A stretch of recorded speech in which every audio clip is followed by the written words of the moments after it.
Hi అండి. మీకు ఒక సర్ప్రైజింగ్ విషయం చెప్పనా? అది ఏంటి అంటే మనం ఇక్కడ కనిపిస్తుంది కదా! ఈ పప్పుతోనే మనం 2 రకాల టిఫిన్స్ చేయబోతున్నాం అనమాట.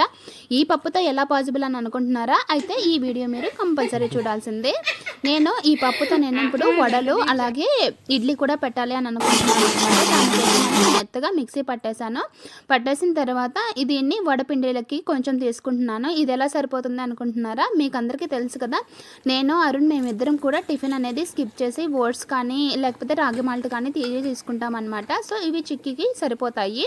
ఈ బుల్లి వడ కానీ బుల్లి దోశ కానీ అంటే చిక్కికి చాలా ఇష్టం అనమాట. సో వడ కాన్సెప్ట్ ఇక్కడితో అయిపోయింది. ఇంకా మిగిలిన పిండి ఉంటుంది కదా, ఆ పిండితో నేను ఇడ్లీకి కలిపేసుకుంటాను అనమాట. ఇది చిక్కికి 2 డేస్కి వస్తుందన్నమాట. సో మనము ఎక్కువసేపు మరీ ఎక్కువ వీక్ మొత్తానికి కూడా నేను చేసుకోను. 3 డేస్కి ఒకసారి అలాగా టిఫిన్ చేసుకుంటాను అనమాట. ఫస్ట్ రోజు వడలు, ఆ తర్వాత ఇడ్లీ, 2 టిఫిన్స్ అయిపోయాయి.